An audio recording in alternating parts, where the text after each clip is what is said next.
Capítulo 1. El nombre que apareció sin ser dicho. No era una iglesia abierta al público. Estaba sellada por el Vaticano desde hacía décadas. Catalogada como no apta para el culto. Pero las razones reales estaban escritas en tinta invisible. Guardadas en los archivos a los que solo accedían los que sabían demasiado. Y uno de ellos era el padre Adriano. Cruzó la reja oxidada con paso firme. Había sido enviado por el Dicasterio de Patrimonios Sagrados. Pero la orden no hablaba de restauración ni de rezo. Decía solo una cosa: localizar el altar negro. No tocarlo. No rezar. El interior estaba cubierto de polvo y tiempo. Las columnas de mármol estaban agrietadas. Las paredes, desgastadas por siglos de humedad. Pero al fondo, donde solía estar el altar mayor, había algo más. Un bloque de piedra volcánica, perfectamente pulido, sin crucifijo, sin decoración, sin inscripción, hasta que el padre Adriano se arrodilló. Y no por fe. Solo cerró los ojos para descansar. Fue un segundo. Un suspiro. Y entonces, la piedra se encendió. Una línea roja apareció en la superficie. Como si el mármol comenzara a sangrar luz. Lenta, firme. Como si alguien escribiera desde dentro. Cuando Adriano abrió los ojos, ya era demasiado tarde. El nombre estaba ahí. Adriano L. No lo había dicho en voz alta. Ni lo había pensado. Pero ahí estaba. Como una firma grabada por fuego. Retrocedió. Asustado. Tocó el altar por reflejo. Estaba caliente. No como metal al sol, sino como piel viva. La piedra vibraba. Y en el aire, una voz ronca, antigua, habló desde ninguna parte. El altar no escucha oraciones. Solo nombres que debieron ser gritos. Adriano huyó. Pero antes de salir, miró una última vez. Ahora, bajo su nombre, se formaban letras más pequeñas. Como notas al margen. 3 palabras. Testigo. Silencio. Cómplice. Capítulo 2. El eco de la llama sobre piedra viva. El padre Adriano no habló con nadie al volver al Vaticano. No escribió informe. No entregó fotos. No respondió correos. Solo pidió un favor silencioso. Que enviaran a otro en su lugar. Y el otro fue la hermana Elvira. Especialista en simbología sacra. Fría como el mármol que solía estudiar. Llegó sola con una linterna. Una libreta de notas.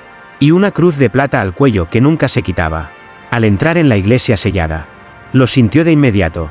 El altar respiraba. No en el sentido metafórico, sino literal. El aire alrededor del bloque negro vibraba con un calor invisible. Como si la piedra latiera. Elvira no rezó. No se arrodilló. Solo observó. Hasta que lo vio. Un hilo delgado de humo se escapaba del altar. A pesar de que no había fuego. Y en el centro de la piedra, una marca comenzaba a brillar lentamente. No era un nombre, como con Adriano. Era una fecha. 11 de noviembre de 1999. Elvira sintió un golpe seco en el estómago. Esa era la noche en que ella misma había presenciado un suicidio en su convento. Una novicia se arrojó al pozo del claustro. ¿Y ella? Ella cayó. El altar sabía. La piedra comenzó a emitir un sonido bajo. Como un zumbido constante. Apenas audible. Pero lo más aterrador era lo que Elvira sintió. No era un sonido que salía del altar. Era su propio corazón respondiendo al ritmo. Intentó alejarse. Pero al girarse, la cruz de plata en su cuello cayó al suelo sin romperse la cadena. La recogió con manos temblorosas. Estaba ardiendo. En el metal. Ahora deformado por el calor. Solo una palabra. ¿Oíste? Y entonces lo entendió. El altar no encendía solo nombres. Encendía lo que fue silenciado. La llama no era para el culpable directo, sino para quien eligió no hablar. Y lo peor es que, eso era solo el principio. Capítulo 3. La mujer que leía nombres que no existían. Se llamaba Elena. Doctora en archivística del Vaticano. Pasaba más tiempo con pergaminos que con personas. Sabía descifrar manuscritos en griego, hebreo, copto, pero había algo que jamás había visto. Nombres que no figuraban en ninguna parte. Después del informe incompleto del padre Adriano y el silencio perturbador de la hermana Elvira, fue enviada como observadora externa. Solo debía catalogar lo que el altar mostraba. Documentar. No interactuar. Pero el altar no distinguía espectadores. La primera noche, Elena instaló un escáner térmico frente al bloque negro. Dejó cámaras grabando en 3 ángulos. Se sentó a una distancia prudente y abrió su libreta. Y a las 3:33 a.m., sin nadie en la capilla, el altar se encendió. Esta vez no fue un nombre. Fue una lista. Palabras ardientes. Escritas con fuego lento. Como si alguien tallara desde dentro con dedos de ceniza. Simón L. 1968. Amalia V. 1983. Rafael G. 1990. María N. 2002. Cuerpo sin cruz sin fecha. Elena comenzó a buscar. Revisó bases de datos. Archivos digitales. Fichas funerarias. Ninguno de esos nombres existía. No constaban como bautizados. Ni ordenados. Ni excomulgados. Simplemente, jamás fueron registrados. Y sin embargo, el altar los recordaba. Al intentar tomar una foto, la pantalla de la cámara se apagó. Cuando miró hacia el altar, el texto ya no estaba. Pero en su libreta, que no había tocado, cada nombre aparecía escrito con tinta roja. Y debajo del último, una frase que no había escrito. Los no registrados no mueren. Solo esperan ser nombrados. Elena sintió que la piedra bajo sus pies vibraba. Las cámaras comenzaron a girarse solas, como si apuntaran no al altar, sino a ella. Corrió hacia la salida, pero al cruzar el umbral, una voz surgió desde las paredes. Suave. Femenina. Tú también olvidaste un nombre. Elena. Y lo llevas por dentro. La luz parpadeó, y en el altar, con una llama breve como un suspiro, se formó un último nombre. Elena M. Capítulo 4. El sacerdote que encendió su propio apellido. El padre Marcelo León era el más respetado del tribunal eclesiástico. Nunca dudó. Nunca tembló. Fue quien firmó cientos de silencios disfrazados de resoluciones. Quien archivó denuncias con sello de pecado perdonado. Quien convirtió dolor en estadísticas. Todo, por el bien de la Iglesia. Hasta que el altar encendió su apellido. No fue él quien lo vio. Fue un operario que entró a limpiar los escombros del ábside colapsado. Sobre el altar negro, con letras gruesas, ardía, León. Y debajo, un número, 54. El operario, asustado, sacó una foto antes de huir. Cuando la mostró al Vaticano, la respuesta fue inmediata. Él debe ir. Solo, y callado. Marcelo aceptó. Él no creía en objetos malditos. Solo en hombres débiles. Entró con sotana negra y rostro sereno. Y por primera vez en décadas, el altar no lo esperó. Lo recibió. La piedra se encendió de inmediato. Pero esta vez, no solo con letras, con imágenes, proyecciones de fuego, como sombras vivas sobre los muros. Niños, rostros, confesiones, firmas, sellos, 54 casos. Todos firmados por él, todos silenciados por su autoridad. Marcelo retrocedió, pero el altar no le permitió huir. Del centro de la piedra brotó una llama vertical, fina como una aguja.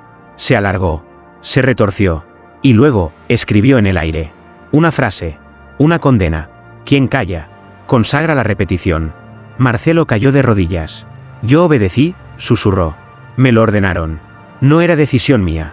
El altar rugió. Un sonido seco, como un golpe en el pecho de la capilla.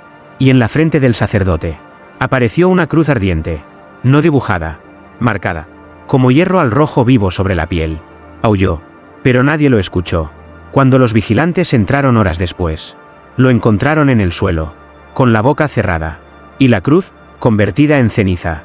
Pero lo más espeluznante fue lo que uno de ellos descubrió. En el suelo frente al altar, como escrita con humo, una sola palabra permanecía flotando. Reincidente.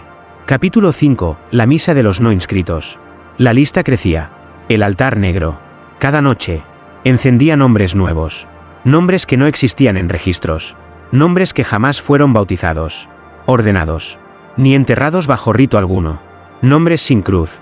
La hermana Elvira, aún temblorosa desde su última visita, fue la primera en entenderlo. No son los culpables los que arden. Son los olvidados. Aquellos que murieron sin ser admitidos en el seno de la Iglesia. Los no reconocidos. Los negados. Y ese domingo, el altar hizo algo que nunca había hecho. Celebró misa.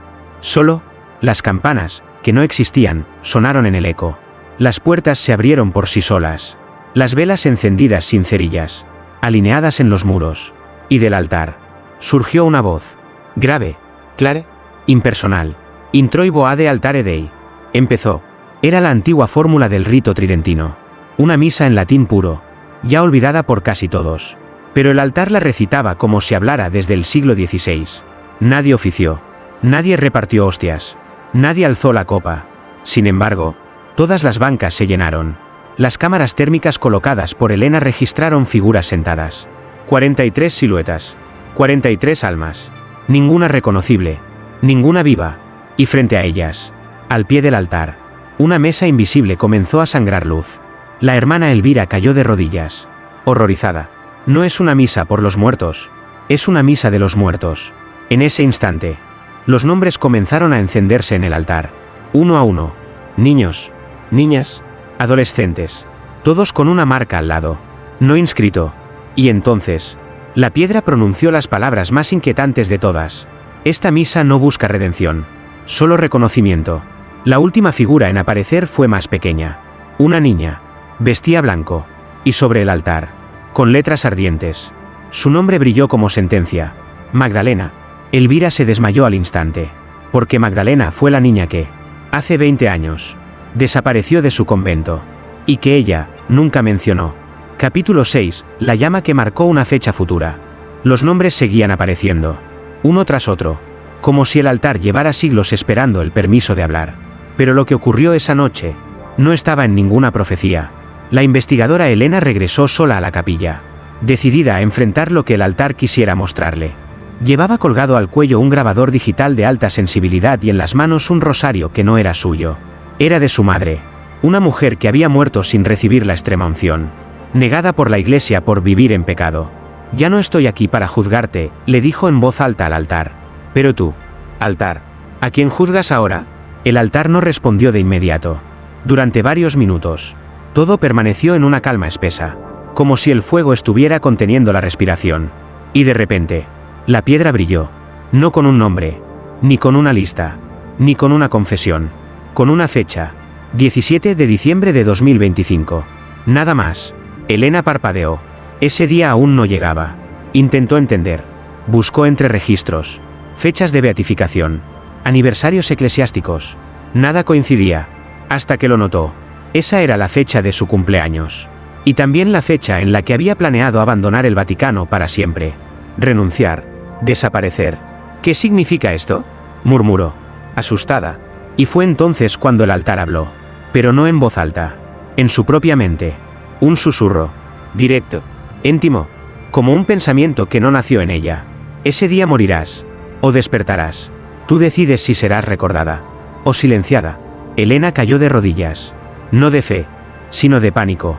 Porque entendió que el altar no solo mostraba lo que fue, también lo que podría ser. Y lo más aterrador, era que aún tenía tiempo para evitarlo. Pero no sabía cómo. Ni por qué. Solo que su nombre no estaba escrito aún. Porque el altar le estaba dando la oportunidad de escribirlo ella. Capítulo 7. El espejo donde los nombres lloraban. Nadie había prestado atención al espejo, colgado en un rincón oscuro del claustro sur, cubierto de polvo y olvido. Parecía uno más entre los cientos de objetos antiguos que decoraban la iglesia sellada. Pero el altar lo había despertado. Fue Sor Inés, la monja más joven del nuevo grupo de observación, quien lo descubrió. Estaba limpiando las paredes cuando vio su reflejo, y detrás de sí, un nombre flotando en el vidrio, no sobre el altar, no grabado en piedra, sino suspendido en el cristal, como si lo hubiera escrito el aliento de un muerto. Santiago V. No conocía a nadie con ese nombre. Lo anotó en su cuaderno, creyendo que era una alucinación. Pero al día siguiente, el nombre seguía allí. Y había otro debajo. Lucía D. Y luego otro. Y otro. En el transcurso de una semana, el espejo se llenó. Nombres y más nombres. Aparecían de madrugada. Y por las tardes, comenzaban a chorrear, como si estuvieran llorando tinta negra. Elena, alertada por Inés, trajo cámaras y sensores. Todo lo que podía medir, falló. Pero el espejo no necesitaba ser explicado, solo observado. Una noche, dejaron el espejo encendido en una habitación sin ventanas, sellado. Cuando regresaron por la mañana, la habitación olía a cera quemada, y en el centro del cristal, un nombre nuevo brillaba con un halo rojo. Elena M. Ella retrocedió. Sintió una presión en el pecho. Ya aparecí en el altar, susurró. ¿Por qué aquí también? Y fue entonces cuando el espejo goteó. No tinta, sangre. Una gota. 2. 3. Desde la base de las letras. Elvira, que había guardado silencio desde su episodio con la misa de los no inscritos, finalmente habló. El altar recuerda lo que fue. Pero el espejo muestra lo que aún duele. Y entonces entendieron. El altar juzga, pero el espejo sufre. Es la memoria viva de las víctimas. El reflejo del dolor no escuchado. Y cuando todos abandonaban la habitación, Elena volvió una última vez.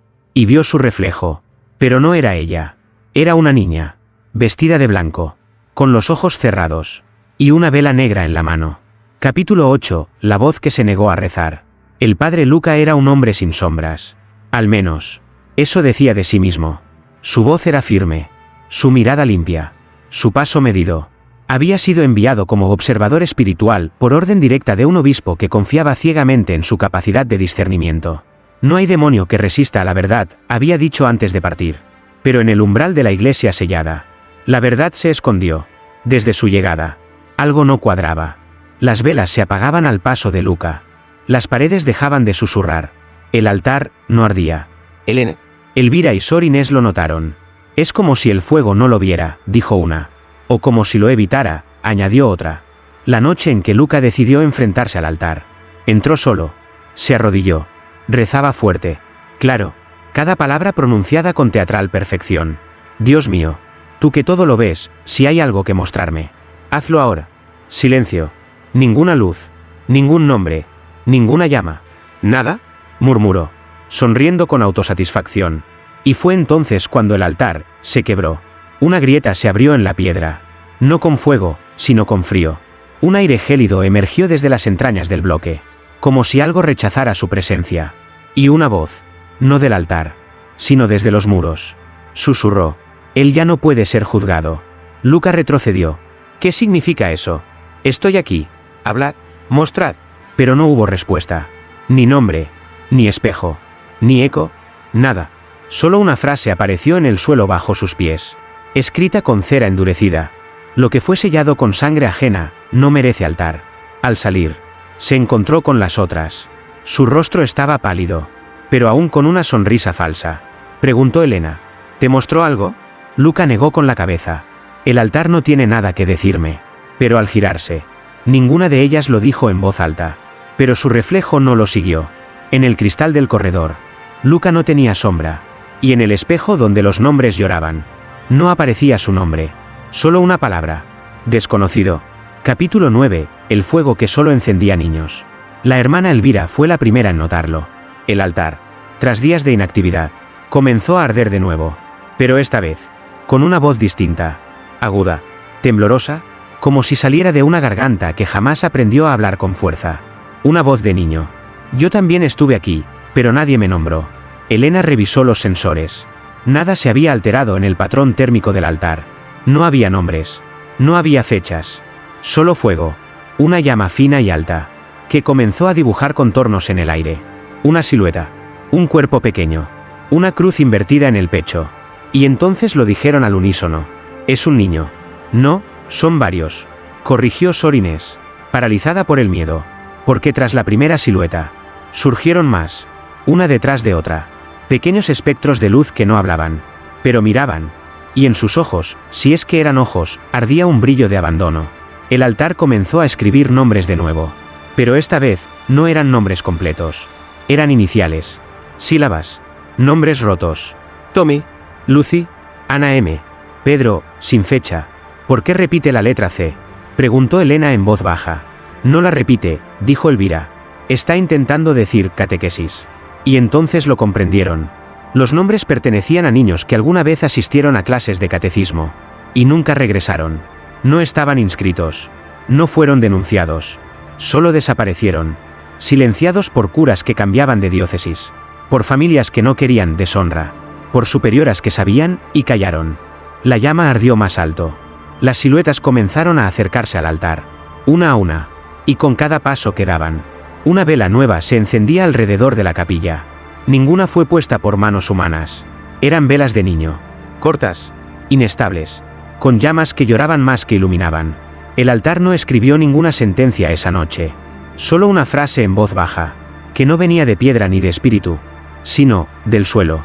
Como si el mismo piso susurrara desde sus grietas. Nunca nos dieron la palabra. Ahora, somos fuego. Capítulo 10. El libro que ardía solo en las manos de los culpables. Lo encontraron sellado en una caja de madera cubierta de símbolos en latín que nadie quiso traducir. Estaba escondido detrás del altar, dentro de un compartimento tallado directamente en la piedra. No había cerradura. Solo cera seca cubriendo las uniones. Cera negra. La hermana Elvira fue quien lo vio primero. Esto no estaba aquí antes, susurró. El padre Luca, que había permanecido en silencio desde que el espejo se negó a reflejarlo, se ofreció a abrirlo. Si es peligroso, que me juzgue el fuego, dijo con sorna. Pero no fue él quien lo tocó. Fue Elena. Con manos temblorosas, retiró la cera como si fuera piel muerta. Y dentro, un libro, sin título, sin autor, sin cruz. Las páginas estaban en blanco, hasta que Sor Inés lo sostuvo. De pronto, las letras comenzaron a aparecer. Líneas enteras escritas en rojo oscuro. Relatos, fechas, ubicaciones, confesiones. Es un diario, dijo Inés. Pero no mío. La tinta se movía, como si sangrara desde las fibras del papel. Y en la página central, un encabezado. Actas que nunca fueron firmadas. La hermana Elvira lo tomó por curiosidad. Nada ocurrió. Solo más textos. Pero cuando el padre Luca extendió la mano para tocarlo, el libro se incendió. No explotó. No ardió con violencia. Simplemente comenzó a consumirse desde el borde hasta el centro. Solo en las páginas que él había tocado. Luca gritó y lo soltó. Pero el fuego no quemó su piel. Solo quemó su nombre. Y cuando el fuego se extinguió, en la tapa del libro solo quedó una marca carbonizada. Fuiste mencionado. Elena lo comprendió. Este libro no juzga. Es un archivo, que responde.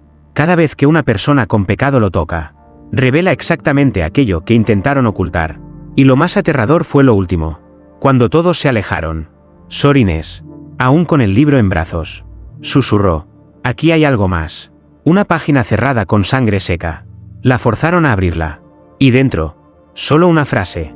El siguiente nombre será el tuyo, si decides callar. Y debajo, una página en blanco. Esperando. Capítulo 11. El cardenal que quiso destruir el altar. Llegó en silencio. Sin anunciarse. Con sotana púrpura y mirada de mármol. Lo escoltaban 2 guardias del Vaticano y un asistente que no se atrevía a mirarlo directamente. El cardenal Severino. Una figura temida incluso en los pasillos del silencio. El hombre que firmaba sin preguntar. El que había sellado más archivos que cualquier otro. El que conocía los nombres. Y los precios. Todo esto ha ido demasiado lejos, dijo al ingresar a la iglesia sellada. Lo vamos a cerrar. A destruir. A enterrar. La hermana Elvira intentó detenerlo. Eminencia. El altar no es piedra. No obedece herramientas. ¿Y acaso obedece al miedo? Replicó sin pestañear. Ordenó colocar cargas térmicas en la base. No necesitamos dinamita. Solo calor. Fuego contra fuego. Iban a incinerar el altar con quemadores industriales. Convertirlo en polvo. Junto con sus secretos. A las 3 de la madrugada. Lo encendieron todo. Las llamas rodearon el altar. Rugieron. Pero el altar no ardió. Ni una fisura. Ni una chispa. En cambio, el fuego se volvió azul. Una lengua de luz subió al techo y luego descendió, envolviendo al cardenal como un velo vivo. Sus ropas comenzaron a ondular como si flotara en agua. Sus ojos se abrieron. Y de su boca salió un humo espeso. Negro. Y entonces se escuchó. Él quemó nombres. Nosotros encendemos los suyos. El altar se iluminó con una intensidad nunca antes vista. Y escribió no 1, sino 14 nombres. Todos de niños. Todos desaparecidos. Todos sellados por decreto suyo. El fuego no tocó su carne. Tocó su pasado. Y sobre su espalda, como si el calor lo tatuara, aparecieron todas las iniciales. Una a una. Aulló. Pero nadie pudo tocarlo. Y cuando cayó al suelo, con el rostro cubierto de ceniza y la voz perdida, el libro maldito que aún conservaba Sor Inés se abrió solo. Y escribió. En tinta ardiente. No quiso escuchar. No quiso leer. Ahora será recordado. Severino fue llevado en silencio. Internado. Incomunicado. Olvidado. Pero cada noche, desde su cuarto aislado, se escucha un murmullo constante. Apenas audible. Fui yo. Fui yo. Fui yo. Capítulo 12. El secreto que se negó a ser olvidado. Fue Sor Inés quien lo sintió primero. Una noche, mientras dormía en la pequeña celda que le asignaron cerca del ala norte, soñó con un nombre. Uno que nunca había oído. Uno que la despertó empapada en sudor, con el corazón desbocado. Ismael. No tenía apellido, ni fecha, ni contexto. Solo ese nombre flotando en su mente. Como si alguien lo hubiera tallado dentro de ella con un susurro antiguo. A la mañana siguiente, al entrar a la iglesia para verificar el estado del altar, notó algo extraño. La piedra lloraba. Una humedad rojiza descendía por los bordes. No cera, no sangre, memoria líquida. Y grabado en el centro del altar, bajo una capa tenue de ceniza, estaba allí, Ismael, pero no había nadie con ese nombre en los archivos. No era sacerdote, ni novicio, ni víctima, no había nacido en el convento, ni muerto en él. Simplemente, nunca existió. Y sin embargo, el altar lo recordaba. Cuando Elena intentó investigarlo en los registros sellados del Vaticano, algo aún más perturbador ocurrió. El libro maldito, el que solo ardía en manos culpables, comenzó a pasar sus propias páginas, como si buscara algo entre sus entrañas.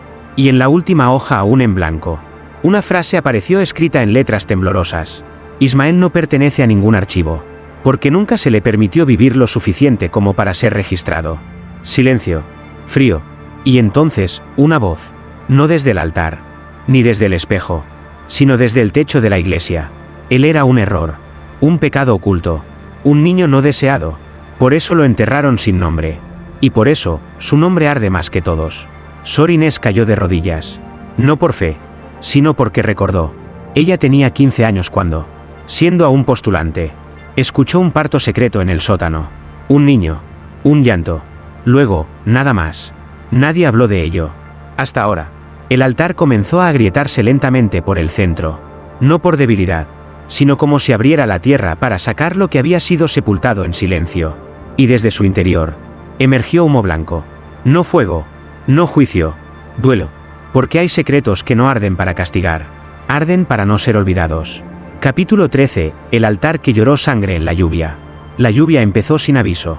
Sin nubes. Sin viento. Sin lógica. A las 2:17 de la madrugada. Las primeras gotas comenzaron a golpear los vitrales de la iglesia sellada con un sonido espeso. Casi hueco. No era agua. Era roja. Gruesa. Pegajosa. Lluvia de sangre. La hermana Elvira fue la primera en salir al claustro con una linterna.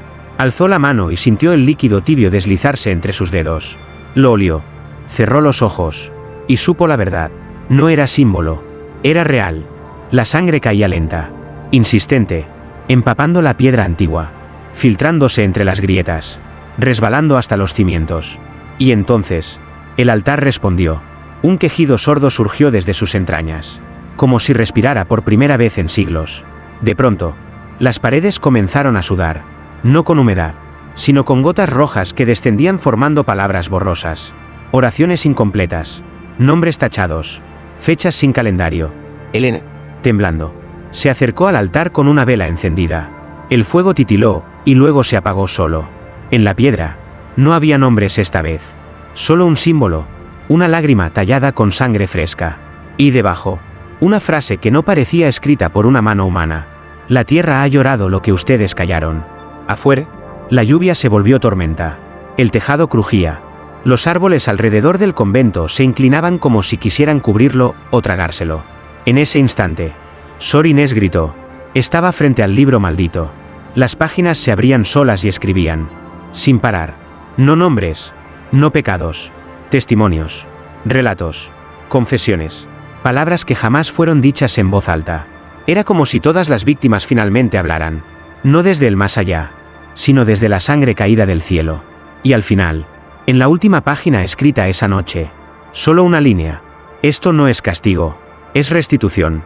El altar, por primera vez, lloró, literalmente. Una lágrima de sangre descendió desde su cima, resbalando hasta el suelo y dibujando una cruz invertida, quebrada por el centro. Capítulo 14. El nombre que nadie se atrevió a pronunciar. La lluvia de sangre cesó al amanecer. Pero el olor a hierro se quedó impregnado en las paredes como un susurro que no quería marcharse. Las hermanas cubrían los vitrales con telas negras. Elvira no dormía. Inés rezaba sin mirar al altar. ¿Y Elena? Elena solo esperaba. Porque sabía que lo peor aún no había sido revelado. Y lo fue. Esa noche, a las 3 en punto, el altar volvió a encenderse. Pero no con fuego. Con silencio absoluto. No crujió la piedra. No susurró el aire. No parpadearon las velas. Solo apareció una palabra. Un nombre. Pero nadie pudo leerlo. No porque no estuviera escrito, sino porque los ojos se negaban a enfocarlo. Elena lo intentó. Miró. Forzó la vista. Sintió las letras grabarse en su retina. Pero su mente no logró retenerlo. ¿Qué nombre es ese?, preguntó Elvira. No lo sé, dijo Elena. Pálida. Lo vi, pero no lo recuerdo. Intentaron fotografiarlo. La cámara se apagó. Intentaron copiarlo. La tinta sangró por sí sola. borrando cada trazo. Intentaron leerlo en voz alta. Ninguna pudo. Los labios se cerraban. La lengua se enredaba. La garganta se estrechaba. Y fue entonces cuando lo comprendieron. Ese nombre no debía ser pronunciado, porque había sido borrado del mundo con violencia. Y ahora, el altar pedía que se dijera, no para acusar, sino para revivir. Pero nadie quiso hacerlo. Elena. Temblando, se arrodilló, abrió el libro maldito, lo colocó sobre el altar. La página se abrió sola, y por primera vez, las letras no se escribieron con tinta, sino con gritos. Un eco se elevó desde la piedra, un alarido agudo, como si 1000 voces gritaran el nombre al mismo tiempo sin poder soltarlo. El altar comenzó a temblar. La piedra se rajó. El aire se rompió. Las velas estallaron. Y en el eco del grito, solo una palabra resonó en la conciencia de todos los presentes. Cobarde. Porque todos lo vieron. Pero nadie se atrevió a decirlo. Y fue entonces cuando lo peor ocurrió. El altar gimió. Un sonido profundo, antiguo, como si la piedra misma suplicara. Y debajo del nombre ilegible, apareció otro, más pequeño, más claro, más definitivo. Próximo. Capítulo 15. La chispa que nunca debió ser encendida. Elena despertó empapada en sudor. El nombre seguía ahí. No en el altar. No en el libro. En su piel. Grabado con fuego invisible entre sus costillas. Como si alguien lo hubiera escrito desde dentro. Elvira ya no hablaba. Inés sangraba por los oídos cada vez que se acercaba al altar. Y las demás, simplemente desaparecían. Una a una. Cada medianoche, el altar encendía un nuevo nombre. Cada nombre. Un eco. Cada eco. Una desaparición. Y ahora, el nombre era el suyo. Elena. Lo dijo en voz alta. Y el mundo se detuvo. Las paredes se agrietaron. El crucifijo cayó de cabeza. Y una grieta oscura se abrió justo debajo del altar. Pero no olía a azufre. Olía a incienso antiguo y carne quemada. Desde el fondo de la grieta, subió una figura cubierta en túnicas negras. Sin rostro. Sin sombra. Pero con voz. Una voz que nadie oyó con los oídos. Solo con el alma. Gracias por encender el último nombre. ¿Quién eres? Susurró Elena. No soy nadie. Soy todos los que callaron. Y al decirlo, extendió una mano. En ella, una chispa. Pequeña. Roja. Viva. Tómala, ordenó la figura. Y pon fin a la historia que comenzó con cera y sangre. Elena dudó, pero su cuerpo ya no le obedecía. Tomó la chispa. Y el convento entero se encendió. No con fuego, con nombres. Miles. En los muros. En los techos. En los ojos de las estatuas. Todos los nombres que alguna vez fueron borrados por miedo. Por fe ciega. Por culpa. Y uno a uno, los nombres comenzaron a hablar. Gritaban. Gemían. Lloraban. Y vivían. El altar no pudo resistir. Se partió en dos. Y desde su centro, algo emergió. Una lengua de fuego. Una voz sin cuerpo. Una presencia que no era Dios. Ni demonio. Era la verdad silenciada. Y Elena, ya no fue Elena. Fue la portadora. La que encendió lo que jamás debió prenderse. La que liberó los nombres que nadie se atrevió a pronunciar. Y mientras el convento ardía sin quemarse, una última frase quedó escrita en humo sobre el cielo. Lo que callas, te consume. Epílogo, donde termina el eco, y comienza la lengua de fuego. El convento ya no existe, ni sus muros, ni sus cruces, ni sus rezos. Solo queda un campo seco, cubierto de cenizas, y nombres grabados en piedra. Elena desapareció la misma noche en que el altar se partió.